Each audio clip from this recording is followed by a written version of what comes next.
going to start our Shaman questline. 1 cost. Questline, play 3 cards with Overload. Reward, unlock your overloaded mana crystals. That is potentially very, very good. Let's see what the reward is. Stir the Stones.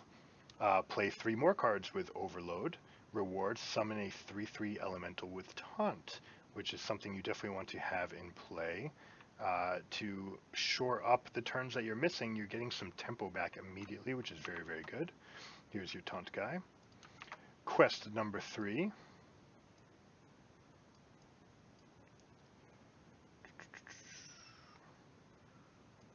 Sorry, just a moment. Quest number 3, Tame the Flames. Play 2 more cards with Overload. Reward, Stormcaller Brucon. And Stormcaller Brucon, 5 costs 7/7, Battle Cry. For the rest of the game, your spells cast twice. The first thing I want to note is that overloaded cards, there seems to be a lot of good support, and specifically, when they buffed the 3 cost, we'll call it Lord, the Overlord, 3 cost 3/4 that gets bigger with every overload card you cast can suddenly get very big very quickly, especially when cards like Lightning Bloom exist. You have a lot of control elements, Feral Spirits, Lightning Storm, 5 cost 7/8, Perpetual Flame. There's a lot of good overload cards that are available, and we're going to see some of these interactions where the first part of this is unlocking your mana crystals, and since you played 3 with Overload, presumably you have 3 locked crystals. Not only are they unlocked, oh, you know what? It depends whether or not you can unlock them for this turn and get them back for next turn. Presumably you always get them back for next turn at least. But if you unlock them and get them access to them this turn, that's where this card will turn on. So we'll really have to see if that's actually doable. If it is, I think instantaneously this card is good. Again, it's one of those quests that will just be good right away off the first part. The second part, getting the body, it's fine. You're not getting much tangible effect from this quest the way you are from others. But the third part, only playing 2 more Overload cards to get a 5 cost 7/7 that doubles your spells. That's pretty insane. On top of having Stormcaller Brucon, you probably just have Brucon. And if you get this, where your spells cast twice for the rest of the game, that means if you ever drop Brucon, then your Lightning Bolt is going to deal 12 damage. I don't think you're going to have any issue finishing out a game where you have 2 burn spells that can just kill him. And I think a lot of it has to do with the other cards that come out and how good the other Overload cards are. And by definition, they should be good. They should all be above average cards. That's why they have Overload. So the 3 cost 3/4 is going to be a huge part of this. The fact that the removal spells are all very aggressively costed is going to be another part. I'm really excited for the possibilities for this. You definitely would play Build Around for this, and that makes it a 3-star card that you could just build around this. And all of your cards just become win conditions. You know, the type of deck that you play just becomes its own win condition. So that's what makes this card exciting as a play around card, and we'll see if we can tinker with it. And we are going to have some pretty busted effects to look at later.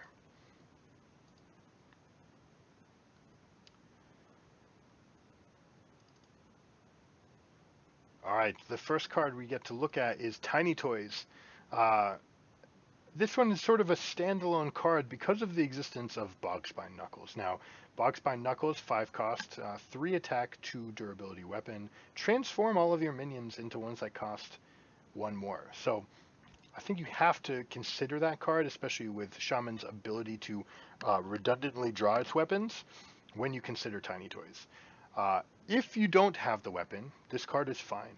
6 cost, summon 4 random 5 cost minions, make them 2/2. There's a lot of good death rattle effects in the 5 cost minions, on top of just good creatures that have transient effects for the board state. If you do nothing, you're getting 8 worth of stats, very vulnerable to a sweeper. but this is just very effectively costed. On top of that, you might get really good death rattle effects. You're not losing anything on the battle cry because all your creatures are 2/2s anyways. So it's just upside. And then you have Bogspine Knuckles, which you played the turn before, and if you attack, you're turning your 4 toy 5-cost minions into full-sized 6-cost minions. That's insane.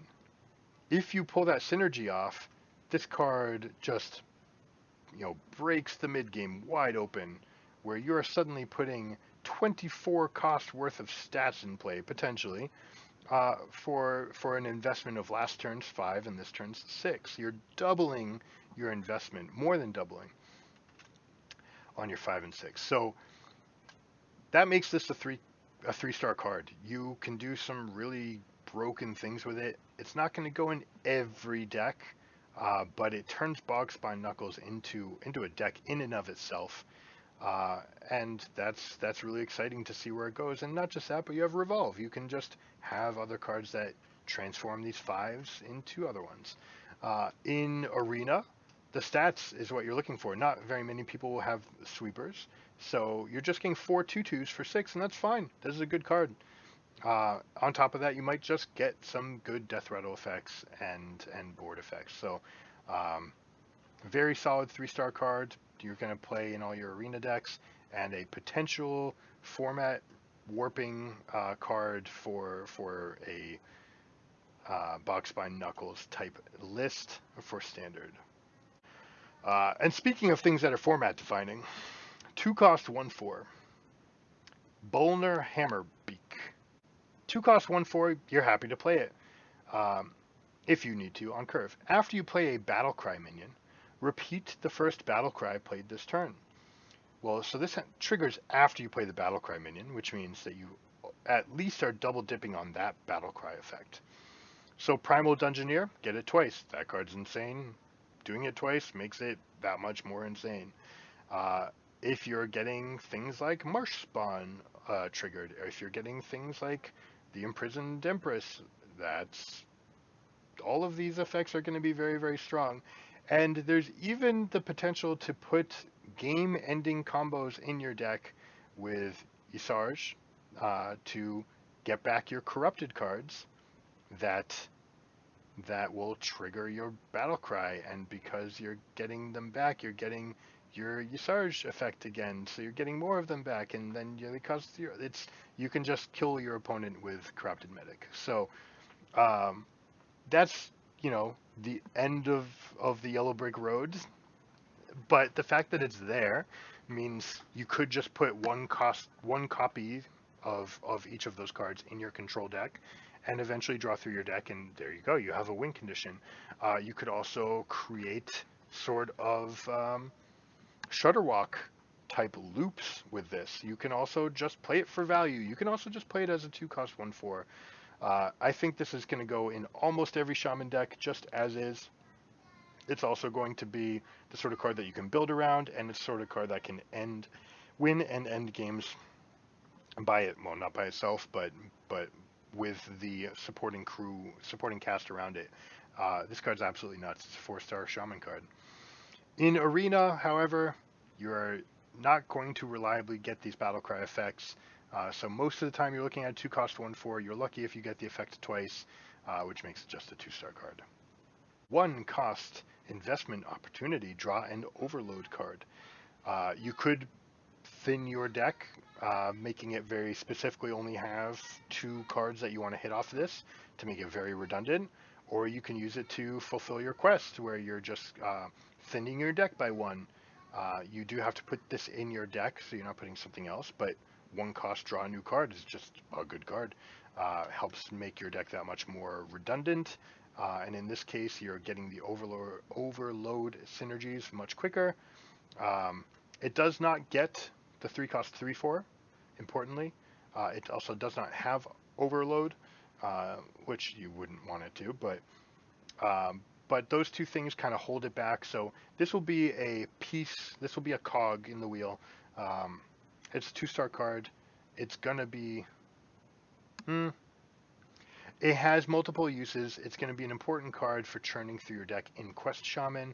It's also going to have uses where it's targeted draw, so you can put very specific cards in your deck. There's a lot of different uses that could make it good, which is why it's getting better than the 1-star rating. It's going to get 2.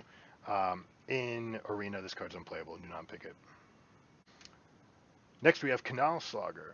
4 cost 6/4. Overload, Rush, Lifesteal. This card is not useless in Arena. In fact, this card is completely busted. 4 cost 6/4. Reset your life total to 30 while fighting for the board. By the way, it's going to hit them for 6 next turn. This card is extremely aggressively costed. It's instant board impact, which makes it good in control. I think it's a good enough of a creature that aggro decks might even want it to swing the matchup against other aggro decks, because let's say Face Hunter's trying to go face, and you're like, haha, I gain 6 life while killing your Rhino or killing your Kolkar Pack Runner. If it kills Kolkar Pack Runner and stays in play, then you probably win that game. If it's killing Rhino, you're probably doing it because it's enough to swing the game, and either one of those cases makes it exceptionally good. This card's great. It's good in all formats. It's even against control. It's a 4 cost 6 power guy that's turning on your overload. It's also keeping you topped off. It's also an elemental. Everything about this card is great. Makes it a 3-star card. In Arena, I'm almost going to give it 4, but we're going to give it 3. Just generally a very, very strong card for Arena. Pick it always. Next, we have Overdraft, another card that is unplayable in Arena, 1-star, but in Constructed, if you're playing this quest line, tradable means if you don't have any overloaded crystals, you don't need this card yet, but it does have completely broken effect of unlock your overloaded mana crystals to deal that much damage. Now again, if this is giving you access to the mana that turn, then it's completely busted. If all it's doing is unlocking them, but you still have to, let's say you've already spent mana this turn and you're just unlocking it, not getting any extra mana this turn, that's going to dampen this effect.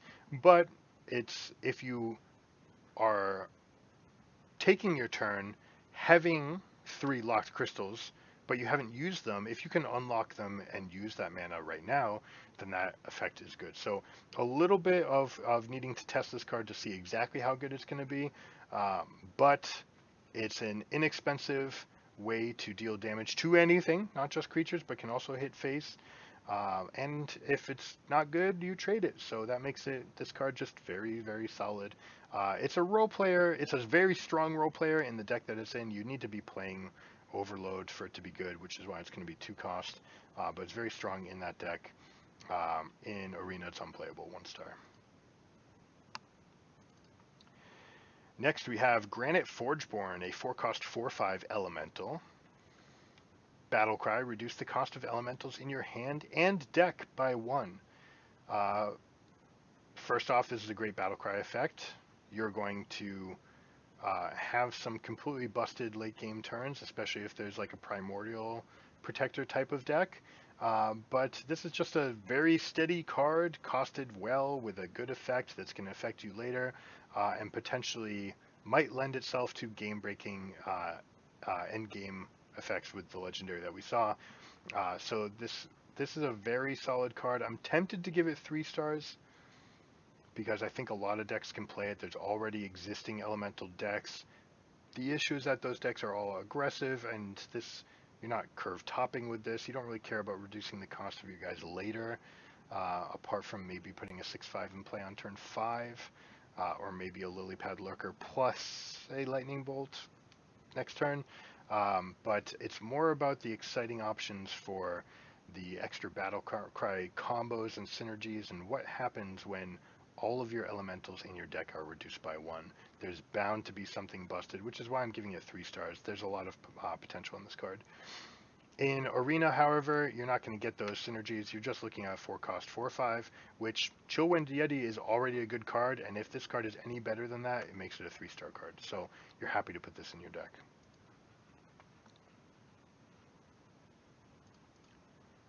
Oh, there's the Boxbind Knuckles we were talking about from previous set. Spirit Alpha, 4-cost 2/5. After you play a card with Overload, summon a 2/3 Spirit Wolf with Taunt. So you're effectively getting half of Feral Spirits. It's very easy to play Perpetual Flame or Lightning Bolt or Landslide or Lightning Bloom after this. So you can pretty easily trigger its effect. That makes it a strong role player in the deck. If there is an Overload deck, you're definitely playing this card. It is a 4-cost 2/5. Body's not great. It's in fact not good. But it's 5 toughness, a little bit hard to get off the table. It can swing its weight a little bit around, but you're really going to want to get the extra 2/3 in play. If your turn is something like Spirit Alpha into Lightning Bloom into Zapper, not even using all the Lightning Bloom mana, and it creates you 2/3s, then it's going to be very, very good. So the upside on this card is very good. It's a strong role player, makes it a 2-star card. In Arena, it's overcosted for its stats. You're unlikely to get the synergies, makes it a 1-star.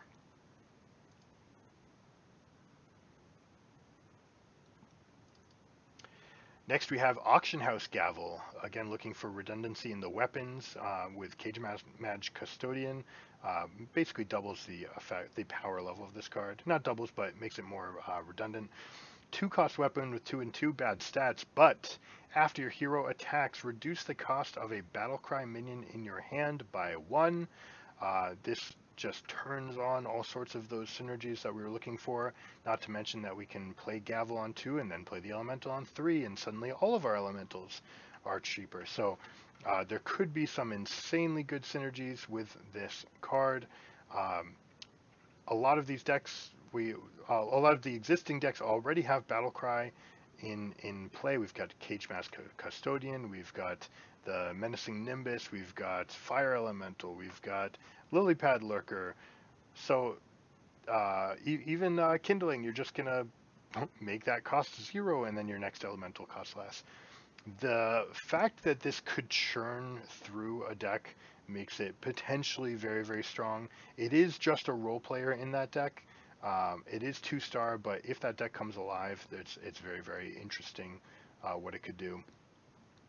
In Arena, it's probably taking out 2 small creatures. Maybe it's reducing the cost of a card in your hand. If you do have Battlecry cards, it's worth picking. It's a 2-star card. It can be potentially very good. You're happy to play it, and sometimes it has those peaks where it's going to let you play Fire Elemental on turn 4. So it's exciting for that reason.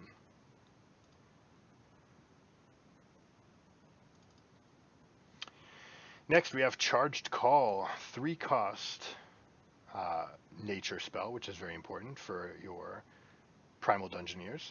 Discover a 1-cost minion and summon it. Upgraded for each Overload card you've played this game. There's going to be very specific breakpoints where we're going to see better cards costed at different spots. But in your Overload deck, I don't see a reason why you wouldn't play this card and the maximum copies, because you need things that do exceptional effects based on the Overload. Otherwise, why are you playing Overload? You might just like staying ahead of the curve once, and then the rest of the turn you're kind of catching up to that curve. But this gives you a big payoff in the end game. Let's say you've played 4 or 5. At 4 is where this is a break-even point. You're not getting Battlecry effects, so you're getting a 3-cost, 4-cost minion without any Battlecries, but you are discovering, so it's not random. You can get the best out of the pile. Once you start getting into 5s, though, this card becomes good, and the later this goes, the better it gets. So it is a role player in the deck. Makes it probably a 2-star card. It's unplayable though in other decks, which usually is the definition of a 1-star card. It needs so much help to be good. I think in those decks it can be very good. So in a weird way, it's like the best 1-star card I've graded. Um, the potential is there for it to be good. It's You really need to have a lot of overload. You need to have a lot of draw, which is not inherently part of the overload cards, to get extra overload effects. And then you have a deck full of draw and overload, and where's the room for the charged call when you also have your quest and everything else? So it's gonna be hard to turn this on, but when it's on, this could be a very strong end game effect for that deck that otherwise doesn't want end game effects, because you need to just constantly be churning through the overload cards. That's what makes it good. We could bump it up to 2 stars. I think that's a fair place to be at. In Arena, unplayable. At best, you're getting a 3 cost 2/2 probably, and that's just not good enough. And that is it for Shaman. The legendary is completely broken, and there will be decks, and Control Shaman was already almost a thing, arguably was a thing, and suddenly it has game-ending one-turn kill style finishing potential. It also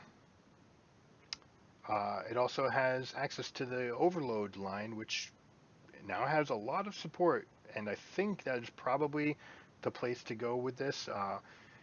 The definite place where Shaman got better was the Revolve deck. There was already a transformation deck.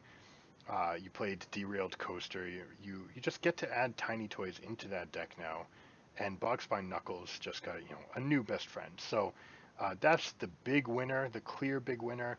The Overload Elemental, clearly another big winner for this. And we'll see if there's enough support to really make the Overload deck. And of course, we have to test what unlocking does, whether or not you're getting access to that mana right away, or not. It's going to make a huge difference. And then, of course, just the fact that it's opening doors for completely busted Battlecry finishers is really interesting.